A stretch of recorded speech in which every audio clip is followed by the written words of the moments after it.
Louvado seja nosso Senhor Jesus Cristo. Nós vamos dar continuidade à nossa reflexão sobre o livro do Eclesiastes, nosso 19º encontro. Vamos trabalhar Eclesiastes, capítulo 8, do versículo de 1 a 9, Conselheiro Real. Ouçamos a nossa leitura. Quem é como sábio? Quem sabe interpretar um assunto? A sabedoria serena o rosto do homem, mudando-lhe a dureza do semblante. Eu digo, cumpre o mandato do rei, pois juraste diante de Deus. Não te perturbes diante dele, mas cede. Não resistas à sua ameaça, porque pode cumpri-la. A palavra do rei é soberana. Quem lhe pedirá contas do que faz? Quem cumpre seus mandatos não sofrerá nenhum mal. O sábio atina com o momento e o método, pois cada assunto tem seu momento e seu método. O homem está exposto a muitos males, porque não sabe o que vai acontecer, e ninguém lhe informa o que vai suceder.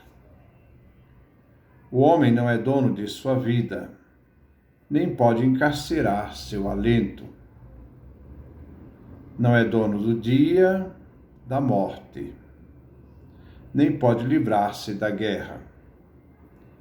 Nem a maldade livrará seu dono. Tudo isso notei, observando tudo o que acontece sob o sol, enquanto o homem domina outro para seu próprio mal. Então este é o texto que nós vamos refletir do livro de Eclesiastes. Versículo 1. Quem é como o sábio? Quem sabe interpretar um assunto? A sabedoria serena o rosto do homem, mudando-lhe a dureza do semblante.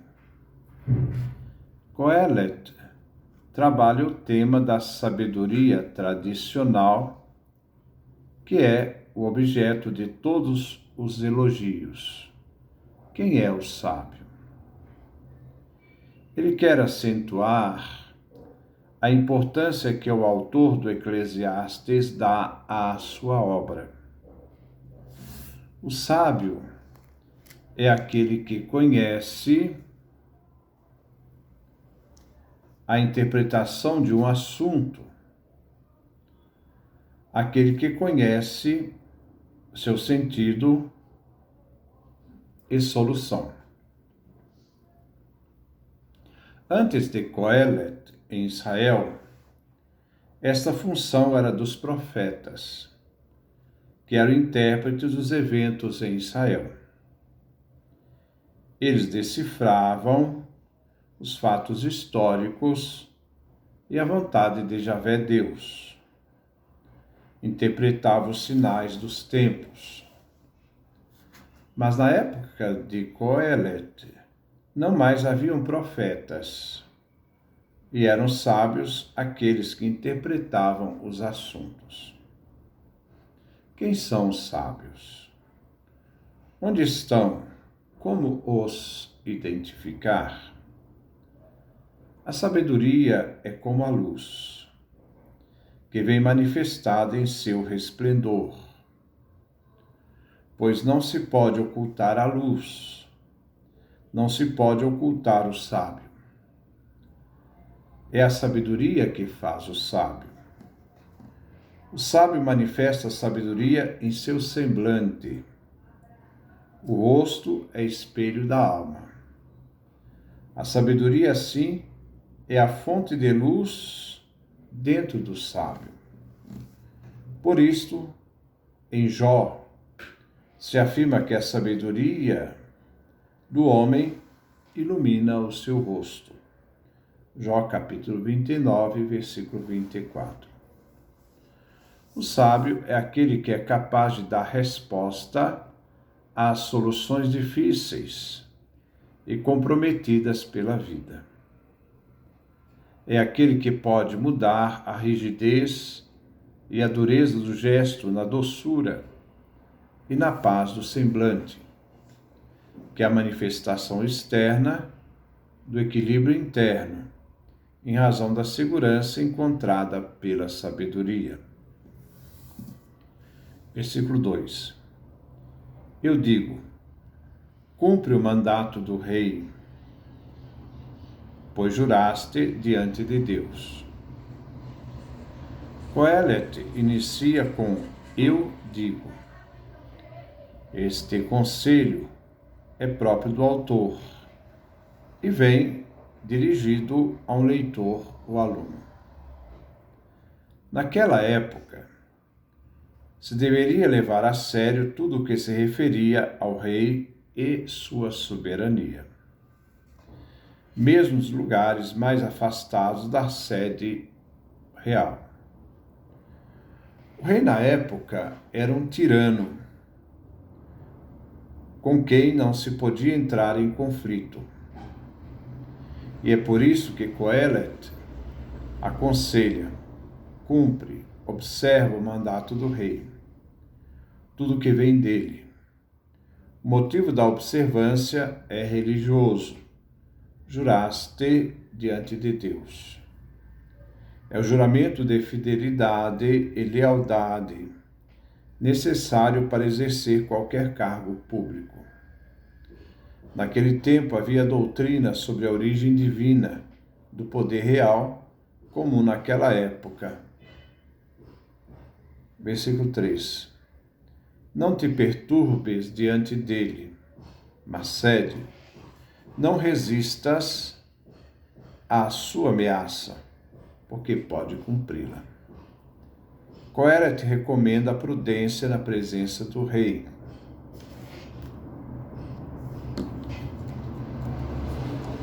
Para que não desperte nele a cólera do rei tirano. O súdito deve temer o capricho e a arbitrariedade do príncipe do rei, que tinha poder absoluto. O súdito deve lisonjear o poderoso e se submeter totalmente a ele. Coelet diz que se deve obedecer o rei, pois quem não o faz pode perder tudo, através das normas duras impostas pelo rei. O versículo diz: não se deve perturbar diante do rei. Então recomenda a resignação, paciência diante do poderoso monarca. Depois acrescenta: a não resistir à ameaça do rei, a fim de não cair em desgraça, pois o rei pode fazer o que ele quiser. Versículo 4. A palavra do rei é soberana. Quem lhe pedirá contas do que faz? A palavra do rei corresponde àquilo que o rei manda, ordena, pois ele é soberano e senhor. Ninguém pode pedir contas ao rei. Ele faz o que quiser, o que lhe aprouver. Versículo 5. Quem cumpre seus mandatos não sofrerá nenhum mal. Quem cumpre os mandatos do rei, nada irá sofrer de mal. Coelet vive num mundo ordenado, e quem obedece não tem aquilo que temer diante da autoridade.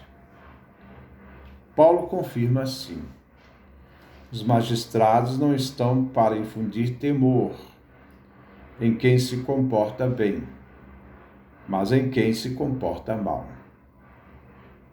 Quem não tem medo da autoridade, faz o bem e terás a sua aprovação, pois era instrumento de Deus para ajudar a fazer o bem. Romanos capítulo 3, do versículo 3 a 4. O coração do sábio acerta com o momento e modo adequado, e por isso ele é sábio por excelência. Versículo 6. O sábio atina com o momento e o método, pois cada assunto tem seu momento e seu método. O homem está exposto a muitos males. Queret volta ao tema do momento e do método. A grande aflição do ser humano é a sua ignorância sobre o futuro. E ninguém, incluindo o sábio, é autoridade nessa área. O ser humano vive sem cessar, sob a ameaça do mal. Aqui o mal de ordem física. O grande mal que pesa sobre o homem faz parte da sua própria condição humana e vem relacionado à pesada tarefa que Deus impôs ao ser humano. Eclesiastes, capítulo 1, versículo 13, capítulo 3, versículo 10. Já que não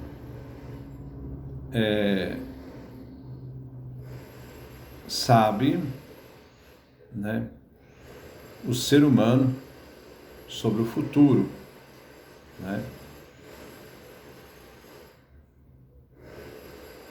Versículo 7. Porque não sabe o que vai acontecer e ninguém lhe informa o que vai suceder.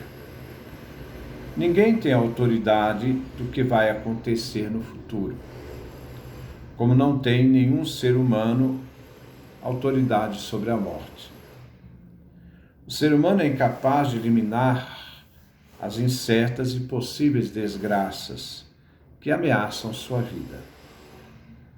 Nem mesmo as incertezas do conhecimento e em sua ignorância sobre o que virá. O ser humano se depara com sua completa fragilidade. Versículo 8. O homem não é dono de sua vida, nem pode encarcerar seu alento. Não é dono do dia da morte, nem pode livrar-se da guerra, nem a maldade livrará seu dono. O homem não é dono da sua vida. O ser humano não pode reter o vento, espírito, alento. E como não pode fazê-lo, ele experimenta a impotência diante do inevitável, a morte.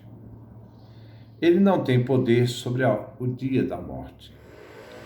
O ser humano não pode se livrar da guerra, que para muitos era momento de morte. Nem mesmo a maldade vai poder livrar o seu dono, isto é, o infrator. A maldade transgride o estabelecido e transgride o que foi admitido por Deus ou pelo ser humano como norma e lei. O ser humano é livre para fazer o mal. O ser humano só se vê livre na prática do bem.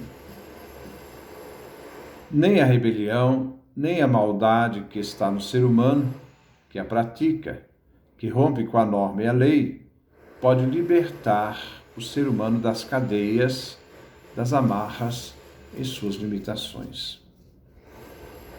Versículo 9.